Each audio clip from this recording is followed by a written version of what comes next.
نحمده ونصلي ونسلم على رسوله الكريم اما بعد. اللہ سبحانہ و تعالی نے آدم علیہ السلام کو اور ابلیس کو، اسی طرح آدم علیہ السلام کے ساتھ ان کی زوجہ محترمہ حوا علیہ السلام کو دنیا میں بھیجا، ایک دوسرے کے بارے میں تفصیلات بتائیں کہ تم ایک دوسرے کے دشمن ہو، تمہارا ایک چیلنج ہے، تمہیں ثابت کرنا ہے کہ تم جس ذمہ داری کو تم نے لیا ہے اس کو صحیح طریقے سے ادا کر سکو گے، اور شیطان اپنا کام کرے گا۔ شیطان کا یہ وعدہ تھا کہ وہ 4 جہات سے، مطلب اس کے 2 ہیں، ایک تو یہ کہ وہ ہر سمت سے یعنی ہر طرح سے کسی طریقے سے چھوڑے گا نہیں، پیچھے لگا رہے گا، کوئی موقع جانے نہیں دے گا، اور اسی طریقے سے دوسرا ایک مقصد یہ کہ اس نے 4 جہتوں ہی کی بات کی، 2 جہات بھول گیا، اوپر اور نیچے کی۔ جب شیطان نے یہ کہا کہ میں آگے سے آؤں گا تو کیا مراد ہے اس سے، مختلف اس کے انڈرسٹینڈنگ ہے، اور آدمی ایک سے زیادہ رکھ سکتا ہے اور سبھی ٹھیک ہے بیک وقت، اس لیے کہ یہ میوچولی ایکسکلوسیو نہیں ہے، یعنی نقیضان نہیں ہے، تو چل سکتی ہے، تو مختلف طرح آپ اس کو سمجھ سکتے ہیں۔ ایک تو یہ کہ سامنے سے آئے گا، مطلب کھلا کھلا بتائے گا کہ یہ کرو اور یہ میں تمہیں کہتا ہوں ایسے کرو۔ انسان اگر جانتا ہوگا کہ یہ غلط ہے تو نہیں مانے گا، اور جس کو یہ پتہ ہی نہیں ہوگا تو ہو سکتا ہے وہ اس کی بات ویسے ہی مان لے، یا اس پر ایمان لا کے اس کی بات مان لے کہ ہاں میرے لیے یہ اپیلنگ ہے، تو گویا وہ جس طرح ہے اسی طرح دکھائے، کوئی ڈوج نہ کرے، پتہ نہ یعنی چھپ کے نہ کرے کام، سامنے آ کے کرے، مینیفیسٹ انداز میں، کلیئر کٹ۔ یا وہ پیچھے سے آئے گا، اس نے کہا تو پیچھے سے مطلب یہ کہ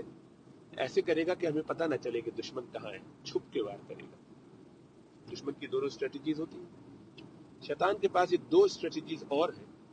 کہ دائیں سے آئے گا، دائیں سے مطلب یہ کہ وہ نیکیاں کروائے گا، اور نیکیاں کروا کے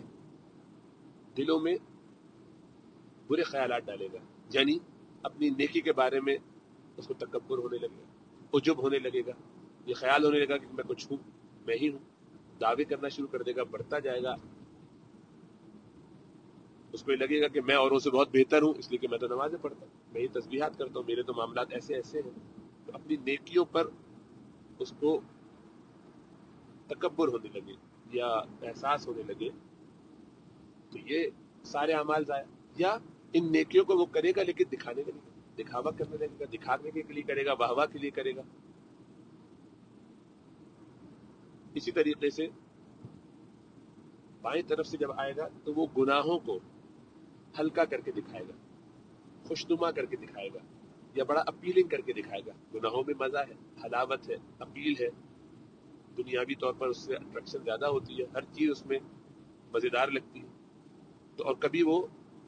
گناہ کروا کے یہ کہے گا کہ کوئی بڑی بات نہیں، چلتا ہے، گزارا ہوتا ہے، اللہ کو کیا فرق پڑتا ہے، اللہ کو کیا ضرورت ہے، کوئی فرق نہیں پڑتا، ابھی کر لیا نا، بعد میں توبہ کر لیں گے۔ یہ 4 جہات ہے جن پہ شیطان کا اثر ہے، جس پہ وہ اپنا پورا ایک رسوخ رکھتا ہے اور بہت ٹیکل کر کے چلتا ہے بندوں کو، اور ہر ایک سے اس کے حساب سے بات کرتا ہے، اس لیے کہ بہت بڑا عالم ہے شیطان، جانتا ہے، وہ معلم الملکوت ہے، تو جانتا ہے، بہت کچھ جانتا ہے، یعنی سب سے بڑا تو نہ صحیح، لیکن فرشتوں میں بھی جب اس کو اٹھایا گیا تو اس کا ایک مقام تھا، علمی حساب سے بھی، طاقت کے حساب سے بھی۔ تو ان 4 جہتوں سے وہ بہکائے گا، اور ان سب کے بارے میں واضح ہدایت رسول اللہ صلی اللہ علیہ وسلم نے قرآن کے ذریعے بھی، اور اپنی ان کی تشریحات، جنہیں حدیث کہتے ہیں، سنت کہتے ہیں، ان کے ذریعے اپنے عمل سے بتائیں، اور امت کے علماء نے ان کو مختلف زمانے میں مختلف اسلوب کے اندر ان سارے واردات کے جو بھی طریقے بدلتے گئے، کس کس طریقے سے وہ مثلاً کھلا کفر کی بات کب کیسے کس طریقے سے کروائے گا، جب چھپ کے کوئی وار کرے گا تو کن کن چیزوں سے وہ اس زمانے میں پریشان کر سکتا ہے۔ علماء کا کام، جو بھی گائیڈ ہے، اس کا کام یہی ہے کہ وہ ان سب چیزوں سے لوگوں کو الرٹ کرے، بتائے، دائیں اور بائیں کی بھی باتیں بتائے۔ 2 جہتیں لیکن شیطان بھول گیا، یا اس نے اس کا تذکرہ نہیں کیا. تو ایک اس میں نقطہ یہ ہے اوپر اور نیچے، مطلب یہ کہ بندہ اگر وحی سے جوڑا رہے، اللہ سے جوڑا رہے، اوپر سے مراد اللہ سبحانہ و تعالیٰ سے اس کا تعلق رہے، دوسرا یہ کہ اوپر سے وحی آئی یعنی آسمان سے جو آنے والی وحی ہے اس سے وہ کنیکٹڈ رہے، یعنی اللہ کی طرف سے اس کا کنیکشن بنا رہے اللہ کے ساتھ، اور عاجزی رہے. نیچے عاجزی، سجدہ، نمازوں میں سجدہ، اسی سجدے کے نہ کرنے پر شیطان رادہ درگاہ ہوا، جھکنے کی عادت نہیں تھی، ماننے کی عادت نہیں تھی، اکڑ تھی، کبر تھا، دماغ میں بڑا خناس تھا. شیطان کو تو اس کے نفس نے بہکایا نا، شیطان کے لیے تو کوئی دوسرا شیطان نہیں تھا، تو نفس شیطان سے بڑا دشمن ہوا.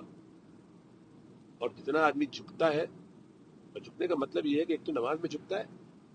اور دوسرا مطلب یہ ہے کہ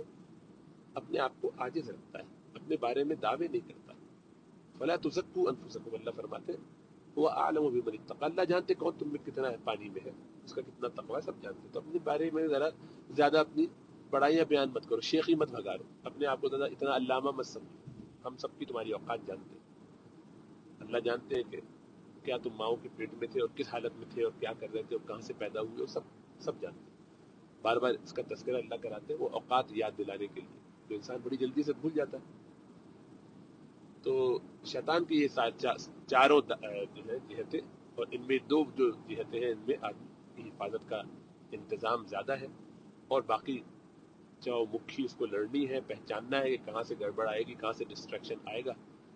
اور اس میں وہ محنت کرتا رہے گا اللہ کی مدد کے ساتھ، رسول اللہ صلی اللہ علیہ وسلم کی تعلیمات کے ساتھ، اور پچھلے انبیاء جو آتے رہے ان کی بھی تعلیمات ظاہری بات یہی سب تھی.